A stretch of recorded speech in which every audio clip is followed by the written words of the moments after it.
Bon, donc on va pouvoir démarrer en bonne et due forme. Donc, bonsoir à toutes et à tous. Merci d'être venus aussi nombreux pour cette masterclass dédiée à un concept dont vous avez forcément tous entendu parler au cours des dernières semaines, donc le métaverse. Notre objectif ce soir sera de vous donner en environ 1 heure des clés de compréhension de ce concept qui nous paraît être très intéressant et peut-être très prometteur pour les entreprises et de répondre à vos questions, vos doutes sur donc le métaverse. Pour ce faire, ce soir, je serai accompagné d'Adjar Zerad. Bonjour à tous, bonsoir à tous. Effectivement, alors on a choisi pour cette masterclass d'être à côté. Donc, on est physiquement ensemble, même si on est séparés par la distance. Et alors, je me présente en quelques mots. Je m'appelle Adjar Zerad. Je suis consultante en transformation digitale avec un focus plus particulier sur la stratégie digitale des entreprises et la conduite de projets digitaux et agiles au niveau informatique. Donc, et moi, pour ceux qui ne me connaissent pas, du coup, Romain Villeman, consultant en innovation et intervenant à EM Lyon dans le certificat Être acteur de la transformation digitale. Donc, notre objectif ce soir sera de vous présenter déjà rapidement ce qu'est ce concept de métaverse. On reviendra notamment à l'étymologie du mot. Ensuite, de faire un point sur l'existant. Vous verrez, c'est loin d'être un concept de science-fiction. Il y a déjà des grands acteurs qui y travaillent. On verra justement qui sont-ils, quelles sont leurs stratégies. Et surtout, on s'intéressera à la question de comment s'y préparer. Comment s'y préparer en tant que société, en tant qu'individu et aussi en tant qu'entreprise. Si on parle d'une innovation potentiellement de rupture, avec des impacts extrêmement intéressants pour votre activité, la question, ça reste de savoir comment en tirer profit et comment bien s'y préparer. Mais je vous propose déjà de commencer par un peu d'étymologie. Le terme lui-même, Metaverse, est apparu dans une nouvelle de science-fiction, donc Snow Crash, qui est traduit en français, allez savoir pourquoi, le samouraï virtuel, pour décrire un monde virtuel. Ça sera notre point de départ, notre définition, qui présente 3 caractéristiques. On aura l'occasion d'y revenir dessus dans quelques minutes. C'est un monde qui est ouvert, qui est durable et qui est immersif. Le concept en lui-même, 1992, il est très lié à la science-fiction et assez proche d'un autre concept dont vous avez très certainement entendu parler, le cyberespace, qui lui aussi vient du monde de la science-fiction, le roman de Gibson, Neuromancer, écrit en 84. Si vous ne l'avez pas lu, je vous recommande très fortement de le lire. Encore une fois, c'est vraiment un concept de monde virtuel qui a été popularisé dans des œuvres, notamment Matrix, par la suite. Le terme en lui-même, metaverse, c'est une concaténation de 2 termes. Méta, qui signifie en grec à propos de, au-delà. Pensez à la métaphysique, par exemple, aux métadonnées, si vous travaillez dans le monde de la tech. Donc, c'est quelque chose qui se rattache aux données, quelque chose qui va au-delà de la physique, dans le cas de la métaphysique. Et l'autre mot, c'est universe, tout simplement l'univers, le monde. Donc, autrement dit, donc 2 termes. Au-delà du monde ou à propos du monde, ça dépend quel élément on prend. Ce qui est surtout intéressant, c'est que c'est un univers, vous verrez, qui fait intervenir beaucoup de technologies, mais qui contient énormément d'interactions. C'est un lieu, c'est un espace où des acteurs multiples vont en tout cas se retrouver pour échanger. On va voir dans quelques instants pourquoi. Nous, ce qui nous intéressera surtout, c'est les aspects économiques de ces connexions, même si bien sûr les aspects sociaux, voire sociétaux, sont aussi très importants. Donc, je vous propose de rentrer dans le vif du sujet avec donc une partie, je vous l'avais dit, sur la partie historique. Qu'est-ce qu'il y a déjà? Parce que ce n'est pas qu'un concept de science-fiction, c'est aussi une réalité technique. Et concrètement, qu'est-ce qui compose ce fameux métavers? Je vous le disais en introduction, pour nous, il y a 3 critères qui sont très importants. Le premier, c'est un critère d'ouverture, de connexion, d'interconnexion. L'idée, c'est que tout le monde, ou presque, pourrait avoir accès à ces mondes virtuels, et en tout cas, c'est comme ça qu'ils ont été aussi conçus, sans nécessairement avoir de barrières à l'entrée. Bon, il y en a toujours, notamment des barrières physiques, mais il y a une idée d'ouverture, ouverture à tous les acteurs possibles, ou en tout cas au plus grand nombre possible. L'autre concept, la durabilité, c'est pas nécessairement durable au sens et de l'écologie, mais plus au sens de persistant. C'est-à-dire que ce que vous allez faire dans ce monde ne va pas disparaître si vous arrêtez d'y aller. C'est notamment si vous avez joué à des jeux comme World of Warcraft, hein, ce côté monde persistant. Il y a une vie dans ce monde, il y a des événements qui se produisent même en l'absence du joueur. Il est durable, il est persistant. On reviendra après sur d'autres technologies qui ont leur place, hein, notamment ce qu'on vous met sur le slide, les NFT, la rareté numérique, etc. L'idée, c'est que comme la vie en société, hein, si vous n'êtes pas à un endroit, la vie continue et naturellement, quand vous allez y revenir, il y aura d'autres choses à découvrir, d'autres interactions à faire. Le troisième point, c'est que ce monde-là est aussi immersif. Vous l'avez vu durant peut-être des œuvres comme Matrix ou comme Ready Player One. Vous avez une notion, dans ces films, d'implant, de réalité virtuelle, de réalité augmentée. Mais l'idée, en tout cas, c'est un monde qui fait appel à plusieurs sens, pas juste la vue, pas juste de la 3D avec du son, mais vraiment une immersion durable qui dépendra de la technologie disponible dans les années à venir et de celle dont on dispose aujourd'hui. Mais en tout cas, voilà un peu notre point de départ, monde ouvert. Vous pouvez le rejoindre quand vous voulez, ouvert à une multitude d'acteurs, une multitude d'entreprises. Durable, ce n'est pas parce que vous n'êtes pas connecté que le monde n'a pas son existence propre, ne continue pas d'évoluer. Et immersif, la promesse, hein, c'est véritablement de vous faire un monde parallèle, un monde supplémentaire en tout cas à découvrir, dans lequel vous êtes immergé pleinement. Ça, c'était de la sémantique. Concrètement, qu'est-ce qu'il y a comme technologie derrière?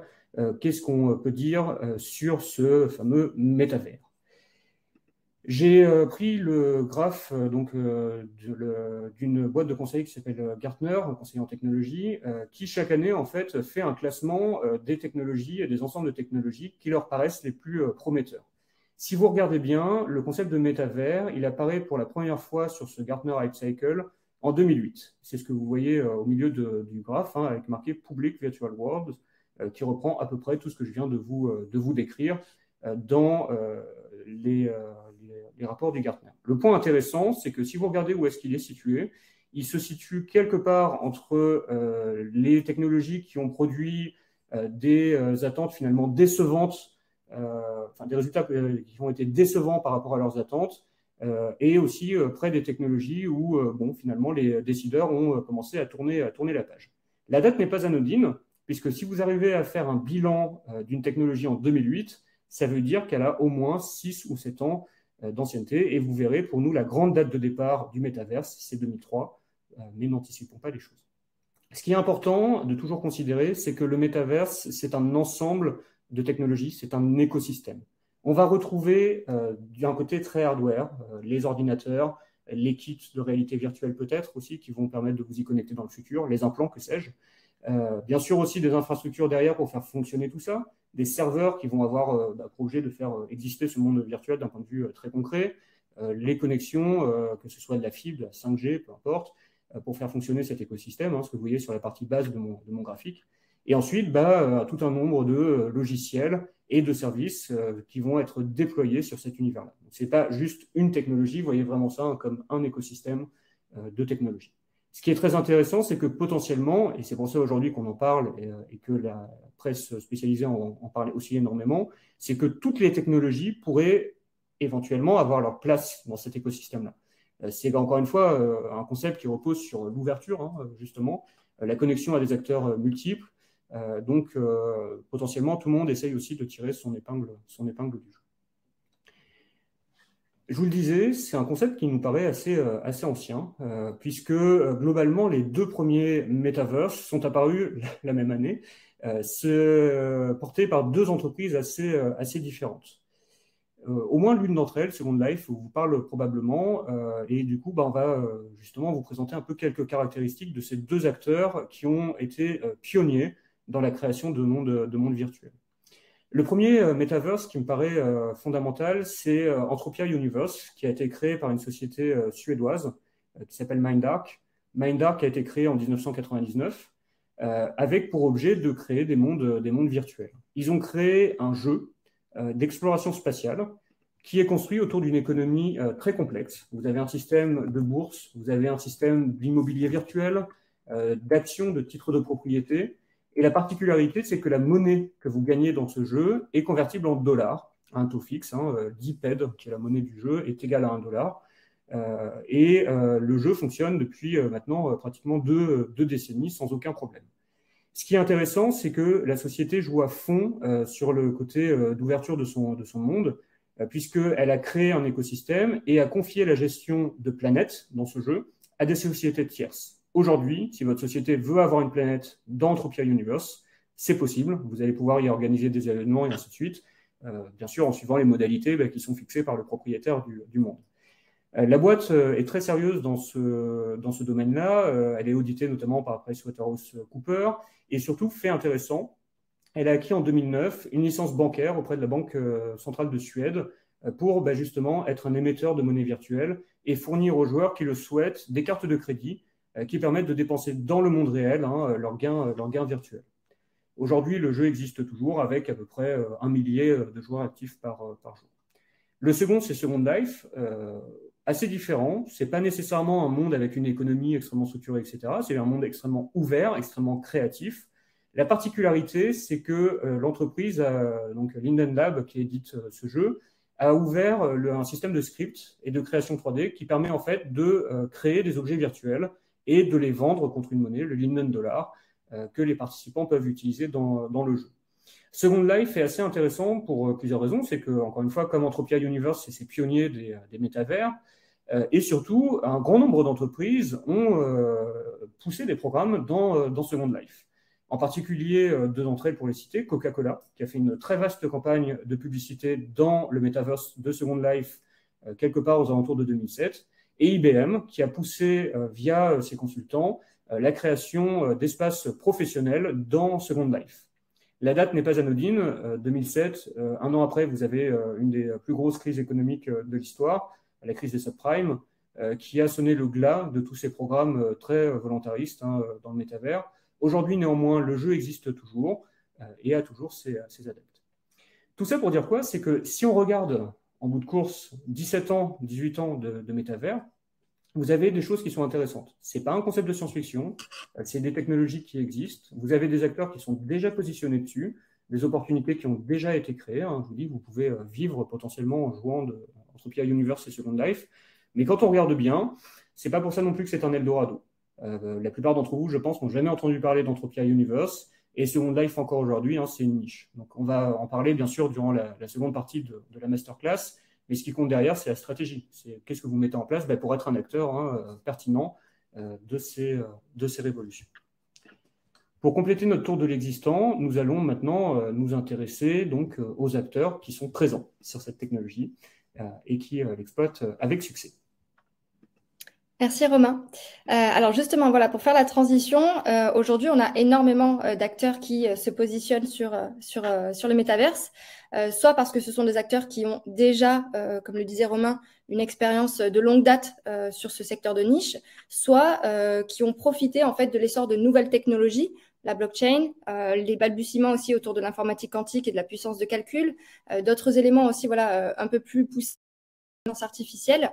Donc, c'est en fait cet écosystème qui a permis de gagner en maturité, en fait, pour que certaines autres entreprises puissent commencer à explorer le potentiel autour du métaverse. Alors, pour ne pas les citer, en fait, on a les plus grosses entreprises de la tech, notamment Microsoft et puis Meta. Alors, Meta, pour la petite histoire, la petite anecdote, c'est l'ancien nom de Facebook. Donc, l'information date d'il y a à peine un mois. Facebook a changé de nom pour Meta. Pourquoi ? Pour déjà d'une part faire référence à la racine grecque du mot pour aller vraiment au-delà, donc méta au-delà du monde actuel, et deuxièmement une référence directe au concept de métaverse puisque c'est l'orientation stratégique déterminante en fait qui a été fixée par Facebook. Donc l'univers méta aujourd'hui, l'univers de l'entreprise Meta, ce n'est pas que Facebook. Facebook restera Facebook dans le sens réseau social, mais derrière, il y a toute une petite panoplie d'applications, Instagram, WhatsApp, Messenger, Oculus aussi, qui représente tous les casques de réalité virtuelle sur lesquels Meta va pouvoir s'appuyer aussi pour développer sa technologie. Mais l'idée, voilà, ça a été finalement, ce qu'on constate, c'est que ces entreprises ont petit à petit posé leurs pions sur l'échiquier de sorte à pouvoir, une fois pour toutes, et pour de bon, s'inscrire dans cette stratégie autour du déploiement du métaverse. On voit aussi d'autres pure players au niveau du métaverse. On en parlera un petit peu tout à l'heure pour donner des exemples de ce qu'elles font exactement, mais ce sont des entreprises qui, dès le début de leur positionnement, et dont vous n'entendez probablement pas encore parler aujourd'hui, mais ont choisi résolument de s'intégrer dans le métaverse et de déployer leur activité dans le métaverse. Alors, avant de rentrer dans le détail de ces pure players dont vous n'entendez pas encore parler, faisons un petit tour d'horizon sur la stratégie des entreprises et comment ça se passe. Aujourd'hui, je suis une entreprise, j'entends parler du métaverse, comment moi je peux en tirer parti, qu'est-ce que ça veut dire pour moi, pour mon business et comment je peux intégrer ce nouveau marché. Alors, on a choisi de rester un peu classique là-dessus. Donc, on est parti sur une matrice d'Ansoff que vous connaissez probablement en termes de stratégie d'entreprise qui se définit par 2 axes essentiels. Un axe sur les produits, quels sont les produits que cette entreprise cherche à commercialiser, et un axe sur les marchés. Quels sont les marchés, les segments, les zones géographiques ou autres sur lesquels l'entreprise cherche à se développer. Alors, si on commence sur la partie tout en bas à gauche de l'écran, on voit qu'on a une stratégie standard, on va dire, de croissance organique, c'est-à-dire de croissance sur le marché actuel, sur les produits actuels. C'est possible aussi de s'intégrer dans le métaverse avec une croissance organique. Et c'est le cas de Funko, qui est l'entreprise en fait qui commercialise les petites figurines dont vous avez peut-être entendu parler, qui ont une grosse tête justement et qui sont des produits aujourd'hui physiques, réels, qu'il est possible d'acheter en fait dans énormément de boutiques spécialisées dans ce sujet. Alors, ce qu'ils ont cherché à faire là-dessus, c'est de se dire, OK, moi j'ai envie de tirer parti du métaverse, donc ce que je vais faire, c'est que je vais créer pour chaque achat d'une figurine en édition limitée dans le monde réel, je vais donner la possibilité aux acheteurs, aux clients, d'avoir un NFT, et je pense que Romain reviendra sur la définition juste après, mais un NFT qui permet en fait d'avoir l'équivalent dans le monde virtuel de cette figurine. Aujourd'hui, les NFT sont un peu à la croisée de plusieurs marchés. On parle de marché un petit peu de consommation, on parle de marché d'art aussi, mais en tout cas, c'est une technologie hyper intéressante dans le sens où c'est en plein essor. Il y a énormément de choses à aller en tirer en termes d'usage. Et je laisserai Romain aborder la partie un petit peu plus technique tout à l'heure. On a une deuxième stratégie qui est la stratégie juste en haut à gauche, qui concerne en fait le déploiement de nouveaux produits sur un marché actuel. On entend beaucoup parler de Nike aujourd'hui dans le domaine sportswear physique, mais bientôt on en entendra aussi parler dans le domaine du sportswear virtuel. Je m'explique. Aujourd'hui, Nike a déposé des brevets et a déposé sa marque dans le monde virtuel, ce qui l'autorise demain à commercialiser à la fois des baskets, du sportswear, peu importe, dans le monde physique et à la fois à commercialiser ces mêmes produits dans le monde virtuel. Petite anecdote aussi, aujourd'hui, le business model de Nike commence petit à petit à se tourner en fait vers un business quasiment de luxe. Quand je parle des rafles, en fait, aujourd'hui, c'est un business model où il faut s'inscrire sur une application pour avoir le droit d'acheter et d'être tiré au sort pour acheter une paire de baskets, par exemple. On peut très bien imaginer ce mode de fonctionnement aussi dans le métaverse avec, par exemple, des possibilités exclusives pour avoir une paire dans le monde physique, il faut l'avoir acheté, par exemple, avant dans le métaverse et vice-versa. Énormément de parallèles qu'on peut tirer à ce niveau-là. Élément important aussi, et deuxième stratégie qui ressemble à celle-ci, la stratégie de Balenciaga. Balenciaga a collaboré avec Fortnite, donc le jeu vidéo assez célèbre, pour développer une collection uniquement numérique, de sorte à habiller les joueurs dans Fortnite. On a une troisième stratégie qui consiste en fait à développer des produits existants, mais sur des nouveaux marchés. Donc, c'est le cadran en bas à droite. Et là, ça fait référence à ces fameux pure players dont on entend parler depuis tout à l'heure. Et en fait, ça consiste à complètement se déployer sur des produits qu'on connaît aujourd'hui dans le monde réel, mais à ne les déployer que sur le virtuel, que sur le metaverse. C'est le cas, par exemple, de Exclusible, qui est une entreprise qui se positionne clairement sur du luxe numérique, de la mode de luxe, mais uniquement sur le métaverse, ou comme Sandbox et Over. Donc, Over, par exemple, c'est une entreprise qui vous permet, dans le métaverse, d'acheter de l'immobilier, d'acquérir des parcelles de terrain virtuelles, encore une fois, mais vous pouvez quand même être propriétaire, en quelque sorte, dans le métaverse. Donc aussi, voilà, des choses assez intéressantes là-dessus. On verra pourquoi ça peut avoir un impact pour vous en tant qu'individu et pour vous en tant qu'entreprise juste après. Mais voilà, quelque chose à retenir là-dessus. Et puis la dernière stratégie, c'est vraiment une stratégie de rupture, comme ça a été le cas par exemple pour Amazon, qui a développé Lumberyard. Lumberyard, qu'est-ce que c'est? C'est un moteur de jeu 3D qui est multiplateforme. Donc on va pouvoir trouver sur PlayStation, sur Xbox, sur du PC par exemple, sur de l'Android, du téléphone, peu importe. Mais l'idée, c'est de se dire que Amazon s'est complètement détaché de son marché initial, à savoir tout ce qui est retail, livraison, supply chain, etc. Et a choisi de se diversifier pour aller chercher une nouvelle activité très liée avec le reste de ses domaines d'activité stratégiques, puisque Amazon a acheté Twitch en 2014 et se base en fait sur l'achat de cette technologie pour aller plus loin vers l'univers du divertissement, du jeu vidéo, et permettre de déployer en fait sur ses serveurs en fait de Amazon Web Services, de déployer et de construire des nouveaux jeux vidéo et plus spécifiquement sur de la technologie 3D. Alors, on va aborder la suite avec du coup quelques exemples et surtout des critères. Là, imaginons que, par exemple, vous êtes une entreprise, vous n'avez jamais entendu parler du métaverse. Qu'est-ce qu'il faut pour se déployer sur cet ensemble de technologies? 3 critères nous paraissent absolument essentiels. Le premier, c'est d'abord le secteur d'activité. Moi, comment je le conçois, c'est qu'il y a certains secteurs qui vont être les premiers concernés par le métaverse et qui pourront facilement, on va dire, trouver des opportunités pour s'y déployer, alors que d'autres, ça va être peut-être un petit peu plus complexe, un petit peu plus compliqué à aller chercher en termes d'opportunités.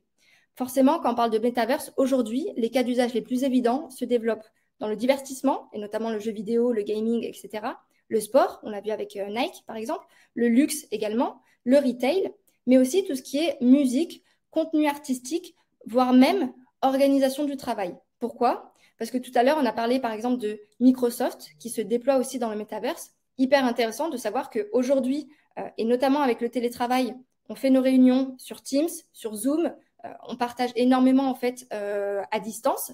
Peut-être que demain, on va avoir la possibilité de réunir en fait ce format hybride et d'être installé dans une salle physique. Et puis sur la chaise en face de nous, on va avoir une personne qui va être intégrée via le métaverse et qui va pouvoir collaborer avec nous comme si elle était là alors qu'elle est encore chez elle. Donc voilà, il y a énormément de choses en fait qu'il est possible d'aller chercher sur la partie secteur d'activité et notamment des passerelles qui peuvent être assez évidentes à franchir si vous êtes concerné. Le deuxième point qui nous paraît important, et c'est le point qui est à droite, c'est le positionnement et l'image de marque. Pourquoi? Parce qu'aujourd'hui, on voit que c'est une aubaine pour certains acteurs, notamment du numérique, de se positionner sur ce marché. Pourquoi? Parce que c'est notamment le cas de Meta, donc ex-Facebook. Quand on veut faire oublier un petit peu les déboires de l'entreprise au niveau juridique, au niveau de la perte de vitesse, au niveau des clients aussi, au niveau de l'image et du positionnement qu'on cherche à apporter à travers Facebook, même si Instagram, à contrario, est plutôt en très grande croissance et pour le coup cherche à capter une nouvelle audience. L'idée, c'est aussi de se dire, je veux me positionner comme une entreprise innovante, je veux me positionner comme une entreprise qui investit sur l'avenir, donc je choisis délibérément d'améliorer mon image de marque à travers l'atteinte d'un nouveau marché.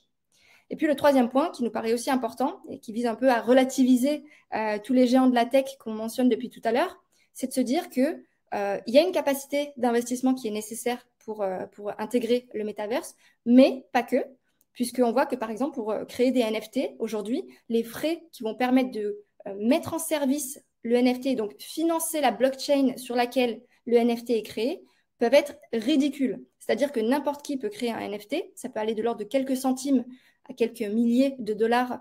Tout dépend en fait de la complexité et puis du taux d'utilisation en fait sous-jacent sur la blockchain. Mais n'importe qui peut commencer à créer ses propres NFT. A contrario, quand on voit que Meta a investi 10 milliards de dollars annuels, c'est vraiment ça le point à retenir.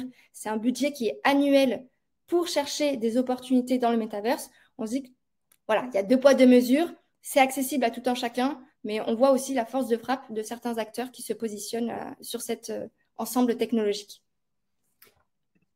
Maintenant que ce tour d'horizon des acteurs et de leur stratégie est clair, ou en tout cas vous parle maintenant un peu plus, on va s'intéresser justement à ces fameux impacts sur la société, sur votre activité, et surtout comment s'y préparer pour justement exploiter les opportunités dont vous parle Adjar.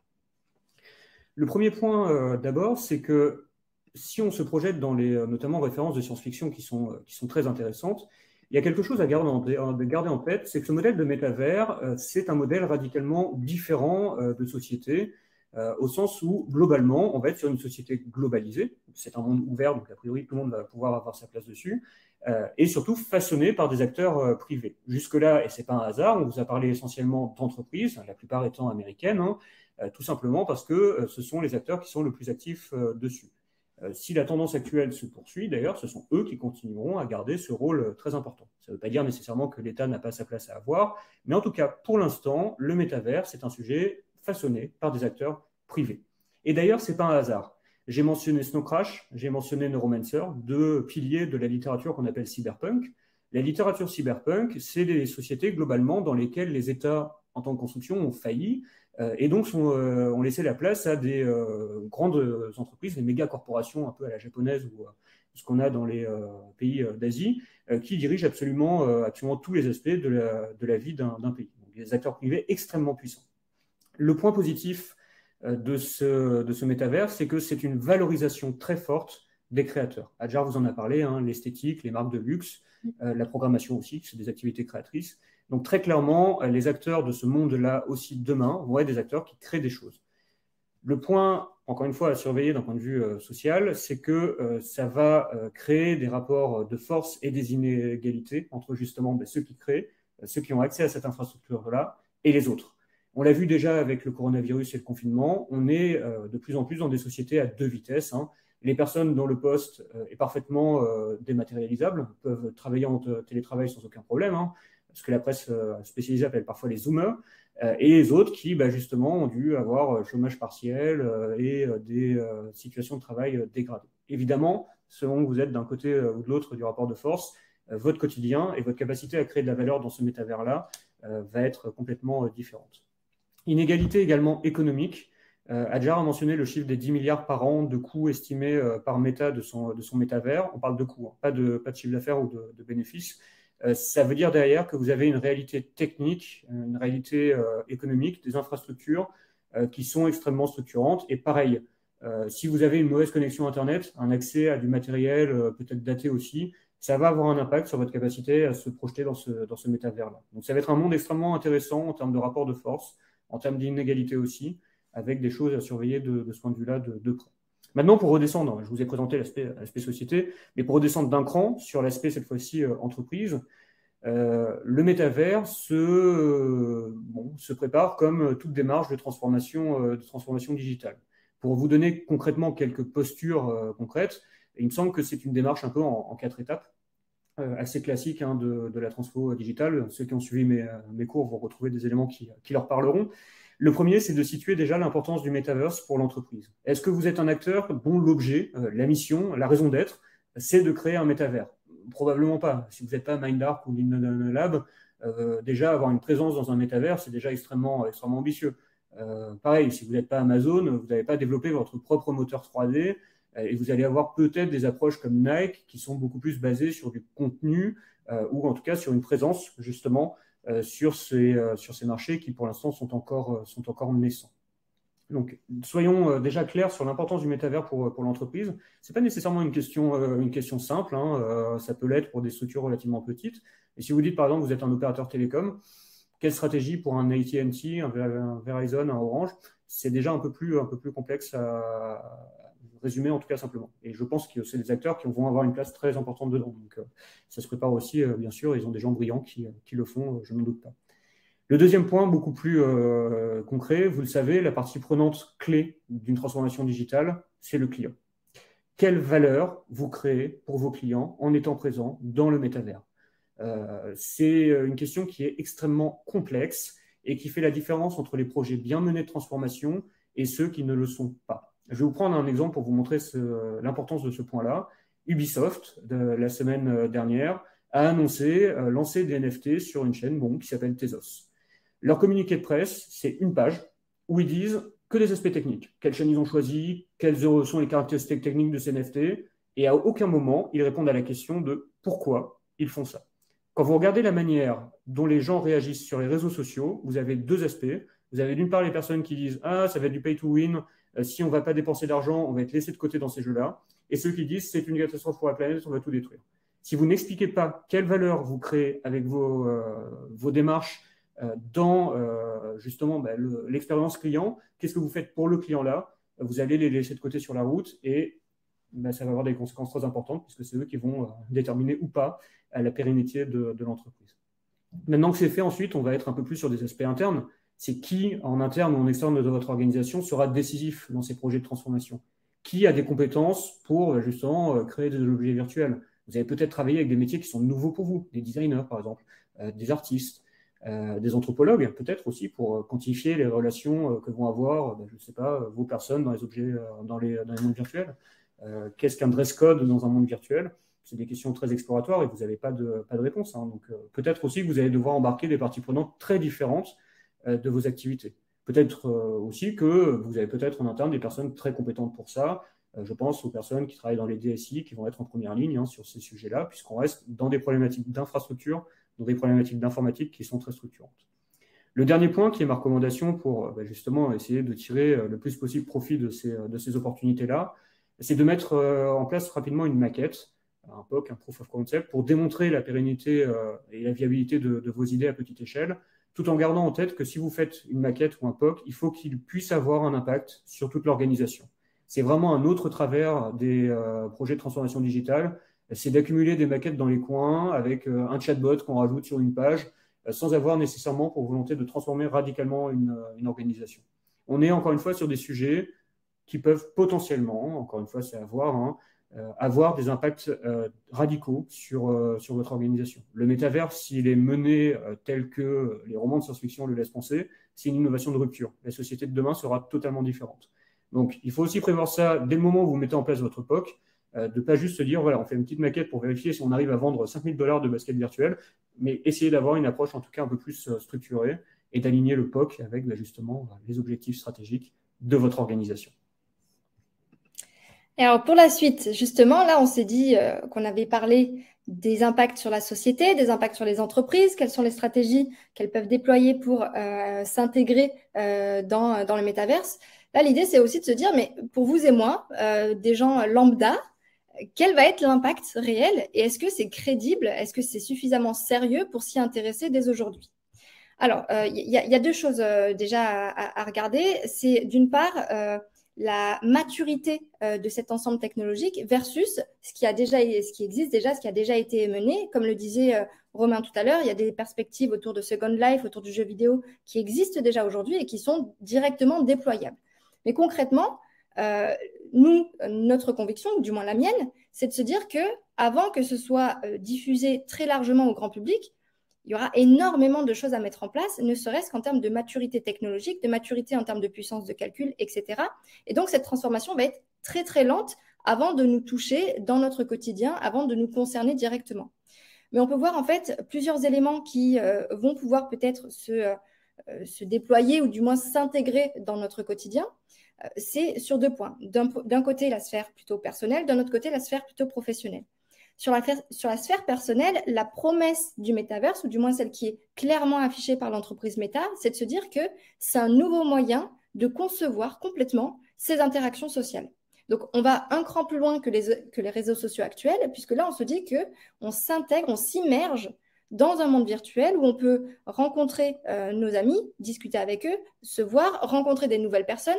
On s'affranchit complètement des limites physiques, c'est-à-dire que si on veut en une minute, en un clin d'œil, être complètement au bout de la Terre, c'est possible parce que l'idée, c'est aussi de répliquer ou de dupliquer le monde réel tel qu'il existe aujourd'hui. Donc, il y a une infinité de possibilités en termes de lieux, en termes d'activités, en termes de manière de concevoir ces interactions. Donc, il y a énormément encore de choses à dessiner là-dessus parce qu'aujourd'hui, c'est quasiment une feuille vierge. Sur la sphère professionnelle, cette fois-ci, l'idée, c'est de se dire que au-delà du télétravail actuel, qui concerne encore une fois une petite partie des travailleurs, ce n'est pas du tout la majorité, mais au-delà de ça, comment est-ce qu'on peut concevoir le travail dans un métaverse? Ça, c'est très intéressant parce que c'est une nouvelle manière de partager de l'information, d'échanger, de créer de la valeur. Et l'idée, c'est de se dire que au-delà des réunions 3D, au-delà des entretiens à distance, au-delà du fait, par exemple, d'être réunis autour d'une table et de pouvoir manipuler des maquettes virtuelles, par exemple, voilà, au-delà de tout l'apprentissage et toute la partie éducation qu'on peut créer dans un métaverse, dans un univers parallèle, l'idée, c'est de se dire que ça révolutionne, entre guillemets, la manière dont on perçoit le travail, puisque on est quand même chez nous, en télétravail, devant un PC ou du moins immergé avec un casque virtuel ou avec d'autres technologies qui pourront se greffer à ça, mais on est ailleurs aussi. Donc on est à la fois profondément chez soi, mais aussi profondément ailleurs. Donc c'est aussi une nouvelle manière de concevoir les distances, le travail, les interactions au travail, et de se dire que voilà, c'est aussi tout un écosystème à explorer. Et voilà, au-delà de l'aspect sphère professionnelle et sphère personnelle, il y a un univers en tout cas qui a clairement pris le virage du métaverse et dans lequel il y a énormément de possibilités, énormément de potentiel. Cet univers, c'est le monde du divertissement qui s'inspire en très grande partie de la science-fiction, mais pas que, et qui aujourd'hui a déjà des preuves de fonctionnement autour du métaverse. Quand on voit qu'on invente des nouvelles manières de jouer, par exemple, on est immergé dans un univers hyper réaliste. Quand on voit qu'on a des films aussi qui en parlent très très bien, comme Ready Player One, comme Avatar aussi, on peut s'affranchir des limites physiques, on peut s'affranchir des handicaps, par exemple. On peut s'inventer un nouveau personnage. On peut être soi-même dans le métaverse ou on peut carrément changer de forme, de physique, de personnalité. Bref, on peut s'inventer une nouvelle identité en quelque sorte. Aujourd'hui, ce qui est hyper intéressant de constater, c'est que c'est déjà un petit peu possible parce que ce n'est plus vraiment que de l'univers de science-fiction. On a des youtubeurs aujourd'hui comme Xanadu qui ont créé leur propre mini-métaverse, c'est-à-dire dans une salle, dans une pièce en fait qui a été bourrée de capteurs et de vidéos et de caméras 3D en tout genre. L'idée, c'est de se dire qu'il a créé son personnage de jeu vidéo, enfin son personnage dans le métaverse, qui s'appelle alors je ne sais plus exactement, je crois qu'il s'appelle Léo, mais à vérifier. Mais il tourne ses vidéos de cette manière-là et c'est une manière de tester en fait un nouveau contenu d'influence et une nouvelle manière de créer des vidéos sur YouTube. Et là où c'est intéressant aussi, c'est de se dire que certes, ça peut révolutionner le monde du divertissement, mais ça se base quand même énormément sur des choses qui sont déjà préexistantes. Au niveau des similarités, ce qu'on note, c'est que dans tous les cas, on est immergé à travers un personnage, un avatar. Il est déjà possible, en utilisant Unreal Engine, de créer son propre personnage, son propre méta-personnage. On se base aussi sur un concept de rareté numérique. Quand vous êtes dans un jeu vidéo, justement, parfois vous avez des quêtes, vous devez chercher des objets, vous avez de la monnaie, vous pouvez échanger de la valeur. Donc, les éléments ne sont pas duplicables. Et c'est ça aussi qui fait tout l'intérêt d'un métaverse, parce que l'idée, c'est de se dire qu'il n'y a pas une richesse illimitée, il n'y a pas une multiplicité en fait d'objets, mais chacun a sa rareté. Donc, il y a un désir de convoitise en fait derrière, et donc un intérêt pour créer de la monnaie et pour en échanger. Et puis, ce que disait Romain en introduction aussi, c'est le concept de persistance. C'est-à-dire que à partir du moment où vous vous déconnectez du métaverse, le métaverse continue à vivre sa vie de son côté. Vous pouvez vous déconnecter, vous pouvez arrêter de jouer, mais l'univers continue de se développer. Les gens continuent d'interagir dans cet univers avec ou sans vous. Et ça, c'est vraiment un point commun avec le monde du jeu vidéo qu'on retrouve aujourd'hui et qui sera d'autant plus développé et amplifié dans le métaverse.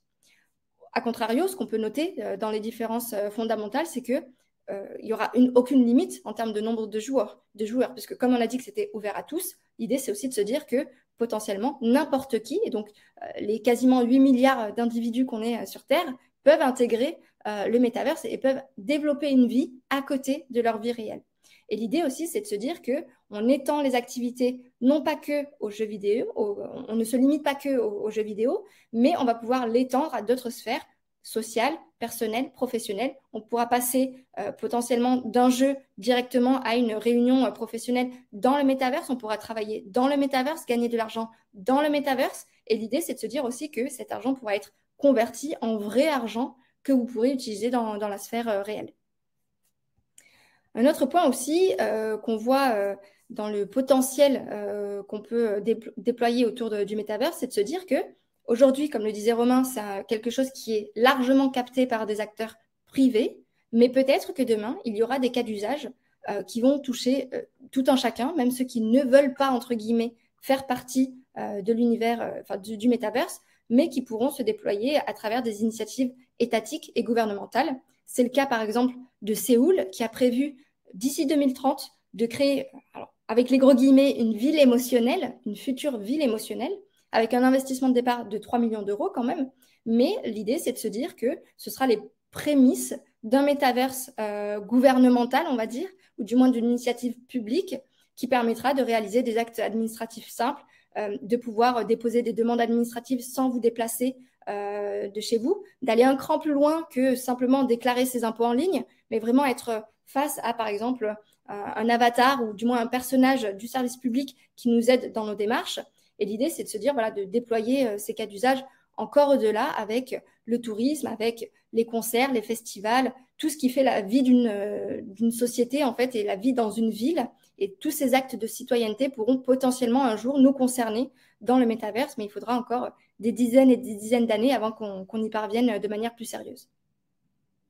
Dernier élément qu'on va développer avant de prendre vos questions qui commencent à arriver dans le chat, et je vous invite aussi à les poser si vous en avez, c'est les nouvelles habitudes de consommation qui vont naître de ce métaverse. Et c'est de là aussi d'où naît l'intérêt de tous les acteurs qu'on a cités précédemment, notamment Nike, qui est très intéressant de ce point de vue-là. C'est que les modes de consommation dans ce métaverse vont peut-être être différents des modes de consommation habituels ou pas. Adjar en a parlé, donc je ne reviendrai pas nécessairement dessus, sur les stratégies des marques de luxe qui créent des objets virtuels. Le point ici qui est intéressant, c'est que vous avez toujours plusieurs stratégies. Est-ce que vous créez des nouveaux produits? Est-ce que vous créez des répliques virtuelles? Des questions aussi très exploratoires, et on y reviendra dans les questions sur le droit des marques, le droit de propriété, ainsi de suite. Mais en tout cas, on parle de vrai argent et de vrais acteurs. Pour vous donner un ordre d'idée, il y a quelques heures, je ne sais plus si c'était hier ou ce matin, Nike a annoncé avoir racheté le studio Artefact. Artefact, c'est une boîte qui a été créée en 2020, 100 millions d'euros de chiffre d'affaires sur l'année. Et en fait, leur particularité, c'est qu'ils vendent des baskets virtuelles. Ils n'ont vendu aucune paire de baskets. Et avec ça, vous arrivez à faire 100 millions de chiffre d'affaires. Le point intéressant, c'est qu'une édition limitée de baskets Artefact, la pièce coûte facilement, selon les numéros de série, les variants, etc., entre 3 000 et 4 000 dollars pièce. Leur collection, leur best-seller, c'est vendu en 4 minutes. Donc, naturellement, quand vous êtes un Nike et que vous vous rendez compte qu'il y a des pure players qui ont moins d'1 an d'existence qui arrivent à faire 7 millions en 4 minutes, vous vous dites que si cette tendance s'est poussée à l'extrême et démultipliée, forcément, ça va créer en tout cas une activité potentiellement, ou en tout cas des sources de revenus qui peuvent tôt ou tard soit être mobilisées par Nike s'ils y arrivent bien, soit leur faire concurrence directement. D'où l'intérêt de ces marques-là. Ce qui est intéressant de voir, c'est que ce sont des nouvelles habitudes de consommation portées très clairement par des acteurs plutôt aisés, à l'aise avec les technologies et avec de l'argent. Si vous achetez des paires de baskets virtuelles à 5 000 dollars, c'est qu'a priori, vous avez déjà des paires normales qui ont une certaine valeur, que vous avez un ordinateur et une connexion Internet pour les acheter, ça va de soi. Donc, vous vous adressez quand même à une clientèle relativement aisée avec des moyens intéressants. Naturellement, il y a une technologie qu'Adjar a beaucoup mentionné, les fameux NFT, donc des objets virtuels dont l'unicité et l'authenticité est certifiée par une blockchain, qui peuvent avoir leur place dedans. Pour rappel, le principal intérêt des NFT, c'est que vous pouvez créer de la rareté, des produits limités dans un univers virtuel, alors qu'a priori, un univers virtuel, c'est illimité. C'est le domaine du copier-coller. C'était le domaine du si j'ai un MP3 et que je vous l'envoie, on a tous les deux un MP3. Là, justement, les NFT, c'est une approche radicalement différente et qui est, de ce point de vue-là, très intéressante. C'est que vous créez de la rareté dans ce monde-là. Donc, naturellement, rareté plus habitude de consommation, plus tout ce qui tourne autour du luxe, de la grande consommation. Les acteurs, de toute façon, brouillent un peu les lignes. Mais ça intéresse évidemment en plus haut lieu des acteurs dont c'est le cœur de métier, en particulier les maisons de luxe, qui vendent par définition des biens rares et chers.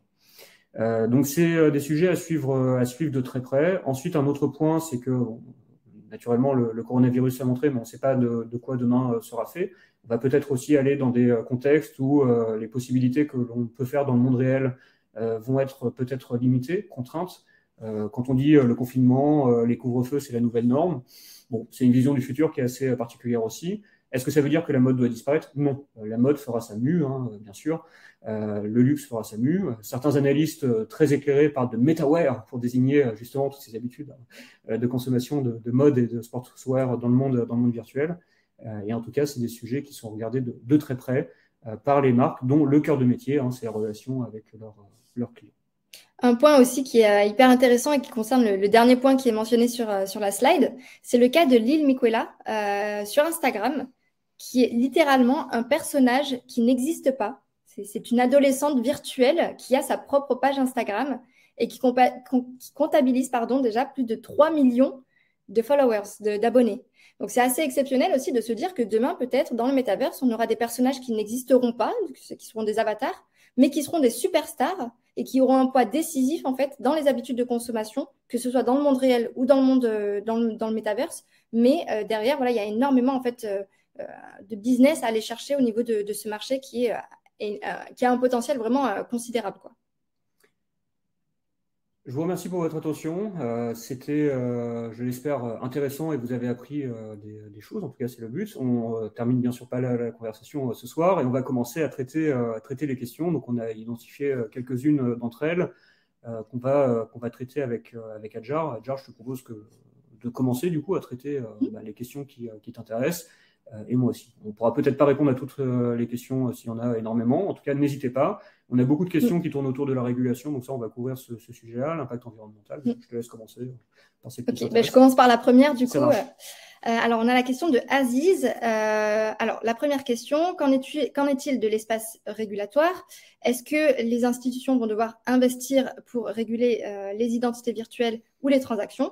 Et donc, la deuxième question, ça demande énormément de puissance de calcul, comme on l'a déjà mentionné. Comment réduire les temps de latence? Comment réduire peut-être potentiellement là aussi les volumes qui seront gérés en transaction? Et comment on gère tout l'aspect énergétique? Alors, peut-être sur la deuxième partie, parce qu'il y a d'autres questions qui renvoient à l'aspect régulation, réglementation, etc.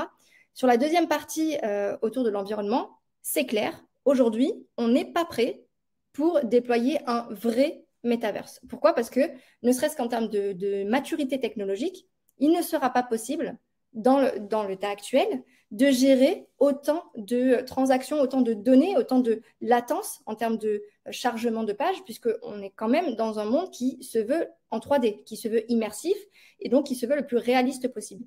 Notre capacité de calcul aujourd'hui dans les serveurs, dans les superordinateurs, n'est pas suffisante pour traiter ces éléments-là. Donc, il faudra très probablement attendre l'essor de l'informatique quantique et donc la multiplication en fait de nos capacités de calcul, de stockage, de traitement de l'information pour y parvenir. Le deuxième volet, c'est que ça a énormément d'impact au niveau environnemental, ça c'est clair. Tout comme aujourd'hui, on pose aussi la question de l'impact environnemental, environnemental de la blockchain, tout comme on pose la question de l'impact de l'intelligence artificielle, etc. L'idée, c'est pas de se dire que ça va demander plus que ce que c'est aujourd'hui, mais que c'est une nouvelle manière en fait de concevoir comment on va déployer et comment on va développer les investissements autour de l'énergie, sachant que plus on investit là-dessus et moins en fait on a besoin, c'est un peu comme la loi de Moore en fait, moins on a besoin d'espace de stockage, d'espace de calcul, et plus on gagne en efficacité à ce niveau-là. Mais la question reste complètement ouverte. Sur l'environnement, il y a encore énormément de points à creuser sur quels seront exactement les investissements qu'il faudra opérer à ce niveau-là, les compensations éventuelles. Et pour le coup, la question reste non répondue pour le moment dans toutes les personnes qui abordent le sujet du métaverse.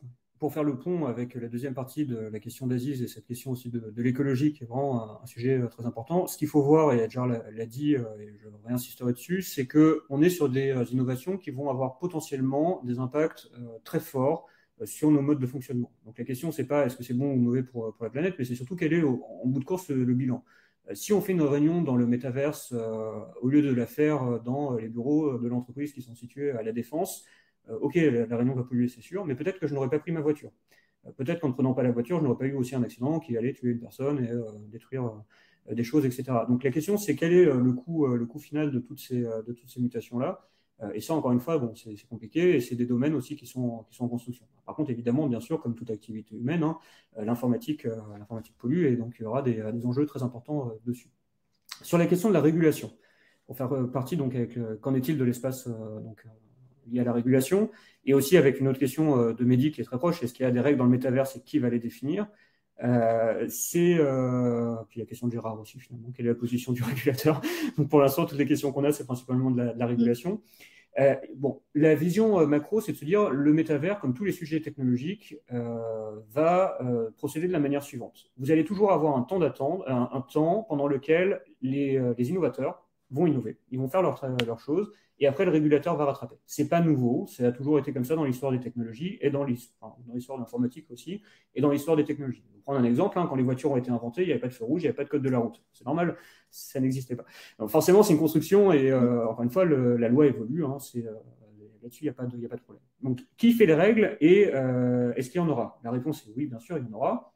Qui va les définir? Vous allez avoir d'une part les acteurs privés, puisque derrière tout ça, on parle de plateforme, avec les enjeux que ça soulève. Mais aujourd'hui, vous ne pouvez pas tout dire sur Facebook, vous ne pouvez pas tout dire sur Twitter. Alors, c'est des règles, la modération. Les codes de modération de Facebook sont extrêmement détaillés, avec qu'est-ce qui est admis, qu'est-ce qui n'est pas admis, des critères très, très précis. Et après, bien sûr, le régulateur et les acteurs nationaux. Ce qui est compliqué, et ce qui est un sujet, en tout cas, sur lequel je pense qu'il n'y a aucun acteur aujourd'hui, à part quelques États qui ont vraiment placé la technologie au centre de leur problématique, c'est que les personnes qui comprennent le plus la technologie et qui ont le plus de moyens ne se situent pas du côté des acteurs publics. Vous regardez à peu près toutes les agences, la CNIL en France, c'est une 50aine de personnes. C'est une des rares agences en France dont le budget diminue annuellement. Donc forcément, les capacités des acteurs publics à réguler des mondes en ligne où on parle de milliards d'investissements transnationaux, on est sur des sujets qui sont d'une très grande complexité technique, d'une très grande complexité géographique dans les rapports de force, etc. Et il est très probable aussi que les acteurs étatiques aient énormément de retard, au moins dans un premier temps. Après, encore une fois, il y aura toujours des choses qui vont se mettre en place. Après, un deuxième point sur la réponse, c'est que le métaverse, c'est pas non plus une création totalement nouvelle. Le droit commun va s'appliquer dessus, au moins dans un premier temps. Si je vole l'ordinateur d'Adjar qui permet de se connecter au métaverse, donc ça reste du vol. Enfin, c'est du droit commun et ça sera fait dessus. Pareil, si vous gagnez de l'argent dessus, à un moment donné, il y a un acteur très important qui va sans doute s'en apercevoir, c'est le fisc, qui va se dire, bah, tiens, comment est-ce qu'on peut taxer ça? Donc, là-dessus, je ne m'inquiète pas trop. La jurisprudence fait son travail, bien sûr, pour adapter les lois, créer des cas d'espèce si besoin, mais vous avez toujours le droit commun. Donc, pour faire une synthèse, vous avez déjà le premier niveau, le droit commun. Après, les acteurs qui vont créer le métaverse, ils vont quand même mettre en place de la modération, qui n'est pas parfaite, qui sera limitée, etc. Et après, bien sûr, le régulateur qui va reprendre ces sujets. Une autre question aussi qui rejoint celle-ci, donc je me permets de la prendre au vol, c'est tout ce qui est autour de la neutralité du net, autour de la vie privée, de l'anonymat, du droit à l'anonymat, et autour de finalement comment des acteurs, s'ils sont privés, utilisent mes données. Aujourd'hui, quand Meta, donc ex-Facebook, se positionne comme un révolutionnaire en termes de concevoir les interactions sociales, typiquement, ça nécessite en prérequis d'accepter de livrer ces informations personnelles à Facebook, à WhatsApp, à Instagram, du moins à l'entreprise Meta. Si on croit du moins à ce modèle de métaverse géré par un acteur privé. Alors, comment ça se passe? Parce que, en fait, là, on parle aussi de gérer du vrai argent qui va pouvoir être sorti du métaverse pour aller vers la sphère le réel, disons. On parle de travailler dans le métaverse, on parle de gérer ses relations sociales dans le métaverse aussi. Donc, il y a énormément de données confidentielles et sensibles qui vont être traitées dans ce genre de plateforme. Le premier axe qu'on peut peut-être envisager, c'est de se dire, on renforce le KYC, on renforce le Know Your Customer, et donc on valide, ou du moins on regarde plusieurs critères avant de pouvoir intégrer le monde de Meta. Il va falloir probablement en fait valider certains points pour vérifier l'authenticité de la personne et ses intentions derrière, pour ne pas faire du blanchiment d'argent, pour ne pas promouvoir la cybercriminalité, etc., etc. Donc ça, c'est le premier axe que les acteurs potentiellement soit privés, soit étatiques vont devoir nécessiter pour intégrer le monde du métaverse. Donc certes, c'est un monde ouvert dans la philosophie. Dans la pratique, il y aura peut-être des ajustements à gérer. La deuxième piste, c'est de se dire, non, on souhaite garder les mêmes principes que le jeu vidéo, et donc on cherche à promouvoir d'abord l'anonymat et puis le droit à garder en fait une identité qui est complètement différente de celle qu'on a dans le monde réel. Et là, ça va nécessiter d'autres questions, peut-être d'autres régulations plus poussées, plus pointues sur la partie, par exemple, crypto-monnaie. Si on gère de l'argent dans le métaverse, comment on fait pour le faire sortir dans le monde réel? Il y aura probablement des questions qui vont se poser autour de ça, à savoir, est-ce que la bascule entre le métaverse et le monde réel est si facile et évidente que ça, ou est-ce que finalement, tout ce qui va se développer dans le métaverse restera dans le métaverse? Donc, deux options qui sont diamétralement opposées. L'avenir nous dira en fait vers lesquelles les acteurs, qu'ils soient privés ou publics, se positionnent. Une question que j'aime beaucoup de Charlie dans le chat, hein, sans transition aucune. Est-ce qu'il n'y aura qu'un seul métaverse? On a mentionné notamment toi, Adjar, hein, Sandbox, c'est l'investissement immobilier virtuel. Dans quel métaverse ça se fait et où est-ce qu'on achète des biens immobiliers? Alors, la question de Charlie est très intéressante. Idéalement, en tout cas, c'est la vision, idéalement au sens, en tout cas, vision du métaverse. Le métaverse, c'est effectivement une sorte d'espace homogène hein, dans lequel vous avez absolument tout qui est présent. Ça, on peut vous dire, c'est à peu près aussi vrai que si on parlait aujourd'hui du web. Ok, d'accord, vous avez toujours des réalités techniques à peu près harmonisées, à peu près standardisées. Hein. Le web, ça repose sur TCP/IP, etc. Maintenant, on ne va pas se mentir, on est sur un espace qui est balkanisé. Quand vous allez sur Facebook et que vous passez ensuite sur Twitter, bon d'accord, vous êtes toujours sur le web, mais c'est deux espaces avec des règles très différentes, avec des modes de fonctionnement très différents, et ainsi de suite. Le métaverse, c'est pareil en termes de concept. Vous avez donc un grand concept avec un nombre de technologies qui vont être à peu près standards. Je ne sais pas, les rendus 3D qui vont utiliser Web, GL, les peut-être standards de NFT qui vont être à peu près interopérables, etc. Mais vous allez avoir bien sûr une fragmentation des acteurs. Preuve, aujourd'hui déjà, les métaverses ne sont pas connectés entre eux. Entropia Universe, Linden Lab et Sandbox, typiquement, c'est trois espaces différents où vous vous connectez à chaque fois avec un logiciel différent, un ordinateur identique cette fois-ci, mais vous allez avoir en tout cas des fragmentations. Du coup, est-ce qu'on achète des biens immobiliers dans ces éléments-là? Vous achetez des biens immobiliers dans un environnement, hein, comme quand vous créez un compte Facebook, vous avez créé un compte Facebook, mais vous n'avez pas créé de compte Twitter. Ça fait partie aussi des sujets qui sont très intéressants si vous êtes une entreprise, c'est quel métaverse on prend.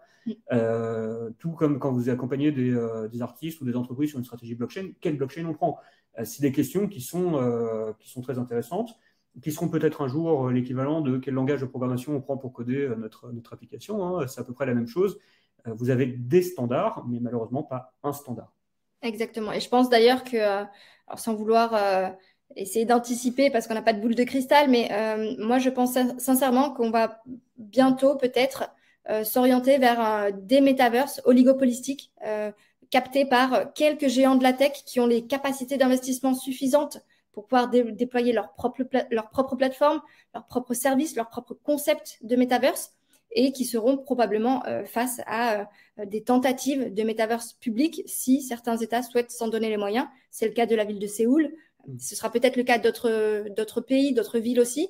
Mais moi, je pense vraiment qu'on s'oriente un peu comme un marché de la tech capté par uniquement quelques petites élites, quelques entreprises de très grosse taille. Il y a fort à parier qu'on s'oriente aussi vers ça au niveau métaverse. Ce qui va faire des sujets de discussion. Hein. Je suis sûr qu'en 2030, vous allez avoir un énarque qui va vous faire un rapport sur le métaverse souverain. Enfin, voilà. Donc, c'est toujours les mêmes sujets technologiques qui reviennent parce que Adjar l'a très bien dit. Hein. La tech, par définition, c'est élitiste, oligopolistique. Ça favorise la concentration des ressources. Et naturellement, on est sur des modèles où les gagnants gagnent énormément d'argent. Donc, forcément, vous avez une concentration des moyens. Alors, peut-être une dernière question. On a encore un peu de temps, hein. On peut en traiter Ah oui, d'autres. oui, j'avais pas vu, je pensais qu'on avait déjà dépassé le timing. Ouais, alors, je vois une question, c'est ça. Je vois une question notamment sur le dépôt de marque. Est-ce qu'on doit déposer notre marque dans le métaverse avant que d'autres le fassent à notre place? En fait, tout est une question de temporalité et d'urgence de la situation ou non. Nike, très probablement, il y a fort à parier que c'est à la fois pour avoir un positionnement et une image de marque d'innovateur qui investit volontairement dans le métaverse, mais il y a aussi fort à parier que c'est pour éviter en fait que d'autres le fassent à leur place. Donc tout dépend en fait du coût, enfin du calcul coût-bénéfice. Est-ce que ça vaut le coup de se presser à aller vers ce genre d'action, sachant qu'aujourd'hui le métaverse n'est pas encore suffisamment mature pour être une menace, on va dire, entre guillemets, à vos activités à côté? ou est-ce que ça vaut le coup peut-être d'explorer en avance de phase ce marché? C'est lié en fait à chaque stratégie d'entreprise et chacune va avoir ses propres raisons de faire l'une ou l'autre. Donc, pas de réponse précise là-dessus. Désolée. Une question de Franck que j'aime beaucoup. Donc, au niveau de la temporalité, où est-ce qu'on en est de cette technologie, avec notamment le cycle du Gartner que j'ai mentionné et le potentiel à moyen et court terme. La question est intéressante pour moi parce qu'il y a deux manières de la traiter. Soit vous considérez le métaverse comme un objet technologique à part entière, et là, bon, globalement, vous avez, je vous dis, 2003 pour moi, c'est la grosse date des métaverses. On a 18 ans, bientôt 19, de recul dessus, donc on ne peut pas dire que c'est une technologie émergente. Est-ce que c'est une technologie qui a du potentiel? Certainement. Le fait qu'on s'y intéresse aujourd'hui, qu'on soit tous ensemble ce soir en train d'en discuter, ça montre qu'en tout cas, le sujet n'est pas clos et qu'on croit en tout cas y voir des choses. Maintenant, l'autre approche, c'est de dire, et c'est un peu ce que je vous disais en introduction, le métavers, ce n'est pas une technologie, mais c'est un écosystème technologique. Du coup, en fait, la question là est déportée, c'est que vous pouvez la poser sur chacune des briques potentielles. Quelle est la maturité de la réalité augmentée, de la réalité virtuelle et des composants qui vont concourir à cet environnement-là? On parle de mondes immersifs qui vont consommer beaucoup de bande passante, etc. Ok, très bien, la 5G va avoir sa place dedans. Ajar a parlé des NFT, les NFT c'est lié à la blockchain, quel est l'impact de cette technologie, etc.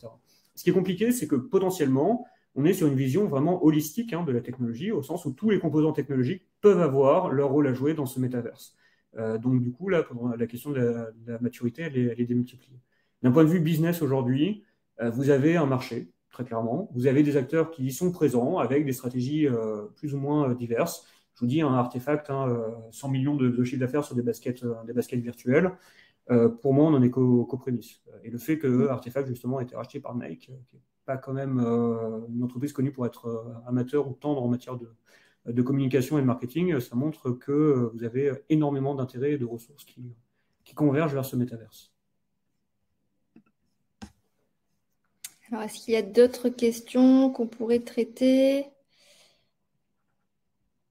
Il y aura bien un canal commun pour créer une agrégation venant de différentes parties prenantes. Peut-on imaginer un consortium ou un géant unique? Ça pourrait arriver, mais moi j'ai plutôt l'impression qu'on s'oriente vers une grosse compétition en fait. Ça va être le nouveau terrain de jeu des géants de la tech qui s'opposent déjà aujourd'hui dans le monde réel et qui vont poursuivre cette compétition, cette concurrence dans le monde virtuel.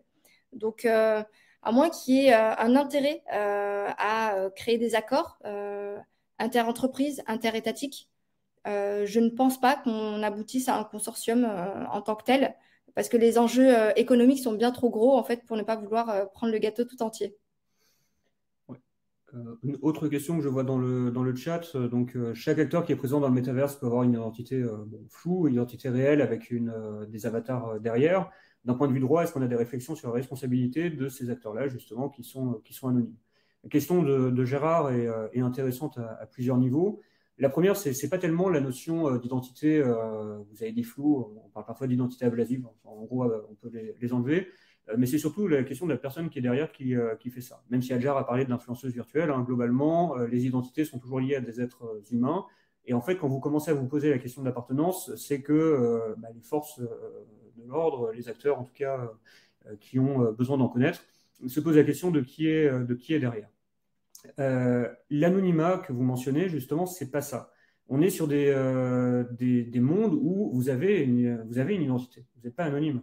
Si je vous dis c'est Adjar de Paris ou autre, ça reste un pseudonyme peut-être, mais vous avez derrière une réalité derrière. La question, c'est qu'est-ce qui va se passer en termes de responsabilité sur des acteurs qui sont justement pas facilement trouvables. C'est une question complexe, pas que juridique. Vous avez aussi une question technique. Quid des outils pour faire des recherches, des enquêtes, etc. Et là, encore une fois, on en est qu'aux prémices. Donc, naturellement, les outils d'analyse criminelle vont s'adapter. Et si vous tenez des propos racistes, xénophobes, révisionnistes sur Internet ou ailleurs, vous avez très probablement le fameux droit commun que j'ai mentionné tout à l'heure qui va pouvoir s'appliquer. La question, c'est, bien sûr, est-ce que ça va être facile à mettre en place? Et après, on est sur des sujets qui ne sont pas que nécessairement technologiques. Vous allez avoir du droit qui est différent selon les pays, avec des approches qui ne sont pas unifiées. Et c'est d'ailleurs ce qu'on a en matière de droit des technologies à l'heure actuelle. Un commentaire haineux envers votre employeur n'aura pas la même valeur juridique selon que vous soyez aux États-Unis ou en France. Idem si vous postez des photos de vous sur la plage alors que vous êtes en arrêt maladie. La jurisprudence coréenne, française, malgache et américaine n'est pas pareille. Donc vous allez encore une fois retomber sur des sujets assez intéressants. Et oui, en gros, comme sur la plupart des sujets techniques, vous avez en tout cas des personnes qui réfléchissent au sujet. Ce qui me fait penser d'ailleurs à peut-être une extension en termes de réflexion, on peut aller plus loin, mais au même titre en fait qu'aujourd'hui on a une toute petite partie du web qui est exploitée par la grande masse des utilisateurs que nous sommes, et puis une partie du dark web ou du deep web dont on n'entend quasiment pas parler et qui sont inaccessibles aux commun des mortels. On peut très bien imaginer que dans le métaverse aussi, il y ait des éléments qui soient gérés par le droit commun, qui soient des éléments plutôt simples de la vie de tous les jours, de l'ordre de l'interaction sociale standard, et puis peut-être des choses beaucoup plus sombres, entre guillemets, des choses qui ne seront pas accessibles, ou du moins qui seront un peu le repère de hackers, de pirates, de méta-pirates, on va dire. Mais voilà, des choses qui seront bien plus profondes et qui pourront aussi se déployer sur une sorte de marché parallèle du métaverse. C'est peut-être à envisager, c'est peut-être une dérive qu'il faut surveiller, mais voilà, c'est aussi quelque chose qu'il faudra vérifier en termes de droit et en termes d'application du droit. Et ça s'avère assez compliqué à réaliser. J'aime beaucoup l'expression métapirate que je vais te voler très certainement. J'ai une question de Camille qui nous dit le métaverse est-il obligatoirement lié à la blockchain? Question très intéressante. La blockchain en termes donc, de technologie, premier usage Bitcoin. Bitcoin, c'est décembre 2008, 2009 pour le livre blanc de Satoshi Nakamoto. Les premiers métaverses dont je vous ai parlé, c'est 2003. Donc déjà, vous avez une réponse à votre question. Le métaverse prédate largement le concept de blockchain. Même en termes de mots et de sémantique, Metaverse est apparu avant blockchain, je vous disais, donc les années 90, 92 précisément, versus 2009. Maintenant, la blockchain est une technologie qui présente une caractéristique très intéressante, à mon sens, c'est cette histoire de rareté. On est sur des mondes où, justement, a priori, on était sur de l'infini et de la création à peu près illimitée de tout ce qu'on voulait, de la copier, etc. Là, vous introduisez un concept de rareté. Si on est sur un monde virtuel qui va développer des systèmes de transactions complexes avec des pièces à peu près uniques d'artistes, etc., vous allez avoir besoin d'une solution à un moment donné pour vous s'assurer justement de l'authenticité, de la propriété des objets, et la blockchain peut être une réponse. En tout cas, si on regarde aujourd'hui, la plupart des métaverses à peu près sophistiqués s'y intéressent. Quand je vous disais artefact de Nike, j'ai peut-être oublié de préciser un point important, c'est que les baskets qu'ils vendaient étaient des NFT. Donc, globalement, vous êtes sur une technologie, un cas d'usage qui s'y prête particulièrement bien. En tout cas, d'un point de vue historique, non, le métaverse prédate largement le concept de blockchain. Et je pense effectivement que pourquoi on parle autant de métaverse aujourd'hui, c'est parce que, comme on le disait un peu plus tôt, en fait, on a positionné un peu les briques, les pions dans l'échiquier qui vont permettre peut-être l'essor de cet ensemble technologique. Et donc, la blockchain en fait partie, évidemment, de sorte à créer ce concept de rareté numérique qui était jusqu'à présent un duplicat ou du moins un ersatz de ce qui se passe dans le monde réel. Donc, voilà, quelque chose, en fait, en tout cas, qui est mis en place progressivement et qui va pouvoir y répondre. Alors, une autre question aussi, on a parlé de marques, de sportswear, de jeux vidéo, de luxe. Est-ce qu'il y a des géants de la distribution, Walmart par exemple, qui ont annoncé des initiatives autres qu'Amazon? Alors, on a McDo, par exemple, ouais. McDo qui a commencé à frapper ses propres NFT. Hyper intéressant aussi, ça s'est vendu à des sommes astronomiques. Mais l'idée, c'est aussi de se dire que si on part du concept que le metaverse est un réplica, en fait, de ce qui existe dans le monde réel et qu'on peut créer, en fait, un nouvel univers à ce sujet, n'importe quelle entreprise, dans ce cas, n'importe quel business peut se déployer dans le metaverse. On pourra très bien imaginer des NFT, des restaurants virtuels qui vont pouvoir être déployés par ces entreprises de la grande distrie ou autres, des magasins virtuels aussi. C'est déjà le cas aujourd'hui, quand on veut acheter dans des univers un peu métaverse, quand on veut acheter des objets rares, quand on veut acheter la nouvelle épée dans World of Warcraft, etc. Ce sont des boutiques, en quelque sorte. On peut très bien imaginer que demain, Walmart ou autre se développe aussi dans le métaverse. J'ai pas entendu parler d'initiative en tant que telle. Je suis pas assez renseignée sur ce segment de marché, mais pourquoi pas. Pour compléter le panorama très pertinent d'Adjar, l'exemple historique d'acteurs très impliqués dans le métaverse, donc c'est Coca-Cola qui a fait du Coca virtuel pour Second Life. Donc encore une fois, ça prédate toutes ces histoires de NFT, donc c'est pour montrer que l'intérêt de ces acteurs-là n'est pas nouveau. Donc là, pareil, je pense que ça rentre bien dans la catégorie géant américain en plus, donc c'est parfait. Après, vous avez des segments qui sont un peu plus intéressants et un peu plus insoupçonnés. Je sais que ceux qui sont extrêmement actifs, c'est Christie's et Sotheby's sur les maisons de vente aux enchères, qui organisent des ventes aux enchères régulièrement d'œuvres d'art virtuelles, donc format NFT sur la chaîne Ethereum pour l'instant. Mais ça, pareil, c'est des choses qui s'y intéressent de près. Est-ce qu'un jour, on aura une salle de vente Christie's totalement dématérialisée dans le métaverse? En tout cas, pour l'instant, ils ont l'air assez actifs et assez proactifs dessus. La question après, bon, voilà, c'est qui va aller au-delà du tiens, on a fait ça sur le métavers, c'est cool, pour en faire vraiment des cas d'usage ou des lignes de métier vraiment structurantes. Et là, pour l'instant, globalement, les cas qu'on vous a présentés dans la masterclass nous semblaient être les plus probants. Alors, je pense qu'il y a une question pour toi, Romain, qui va te concerner sur la cybersécurité, vu que c'est ton truc. Oui. Est-ce qu'on a des pistes aujourd'hui d'éléments qui sont prévus pour lutter contre le blanchiment, pour protéger les comptes bancaires virtuels aussi? Comment on peut assurer la sécurisation des données, notamment dans l'univers blockchain? Pas que, mais pour déployer dans le métaverse. Vaste question. La cybersécurité, c'est pas une problématique de technologie, c'est une problématique d'humain. Hein. On a un adage qui dit que l'essentiel des attaques informatiques se produisent entre le clavier et la chaise de l'ordinateur. Donc là-dessus, ce qui est sûr, c'est que les problématiques de vigilance, d'hygiène personnelle, etc., vont se retrouver aussi, bien sûr, dans ces mondes-là. Donc comment on fait? Ça va passer par adopter une posture vigilante, se méfier lorsqu'on clique dans les relations qu'on a avec les personnes là. Naturellement, s'il y avait des solutions simples, vu que la sécurité est mon métier, je serais au chômage. Et heureusement, je suis assez peu préoccupé par l'avenir parce que je sais qu'on va avoir des problématiques sans fin. Et évidemment, vous en doutez bien que lorsque l'on dit un monde avec des objets extrêmement rares, extrêmement chers, des millions de baskets virtuelles qui se vendent en quelques secondes, évidemment, les opportunités que vous créez pour les organisations malveillantes, pour les acteurs malveillants, sont énormes. Et un autre point aussi, c'est que les attaquants et les organisations criminelles en général sont des acteurs qui sont extrêmement bons, extrêmement efficaces en matière de transformation digitale. Donc à partir du moment où vous allez avoir, je sais pas, du racket virtuel qui va être plus lucratif que du racket conventionnel, ne vous inquiétez pas, il y aura des acteurs pour exploiter ça. Et il y aura naturellement en face des défenseurs, hein, sans problème. Mais ce n'est pas une problématique que technologique, ça va passer par des postures, par des approches sécurité très intéressantes. Autre question aussi qui est très liée au contexte actuel autour du Covid. Est-ce que ça a accéléré le processus de digitalisation, de déploiement du métaverse? Alors, ça n'a pas accéléré dans le sens où les prémices étaient déjà là.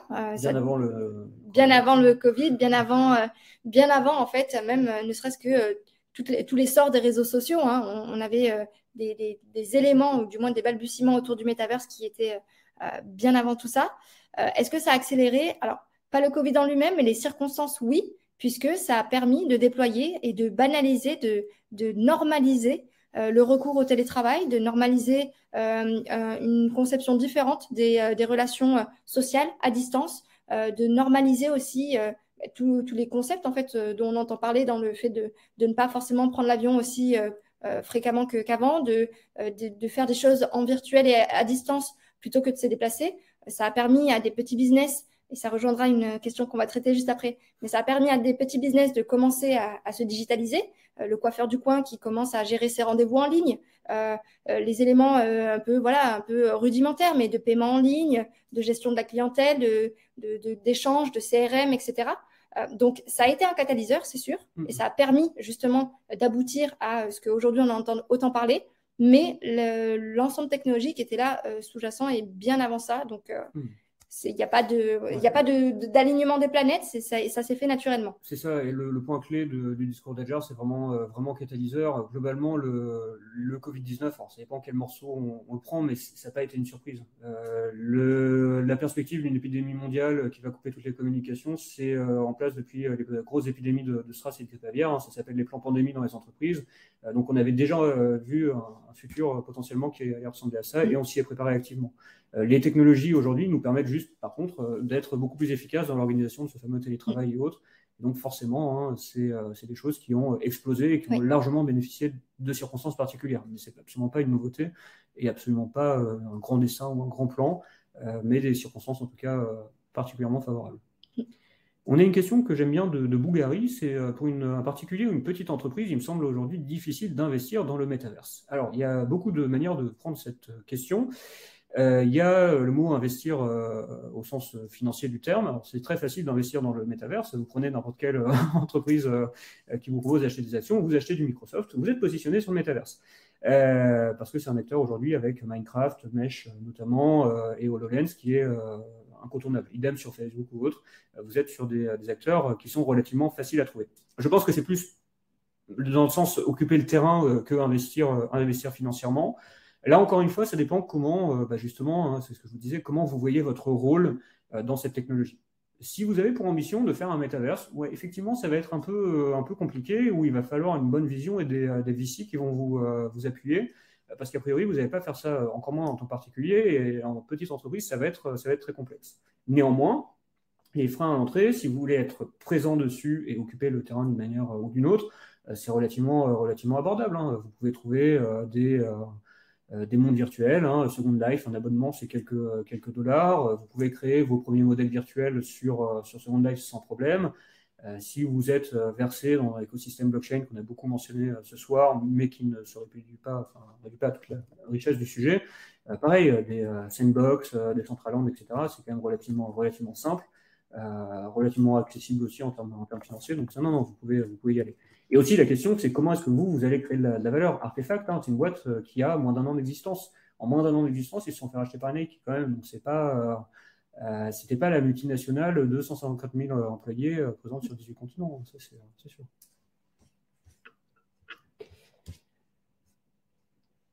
Il me semble qu'on a à peu près fait le tour des questions, Adja. Donc, Oui, je pense qu'on va souhaiter une bonne soirée à nos participantes et participants.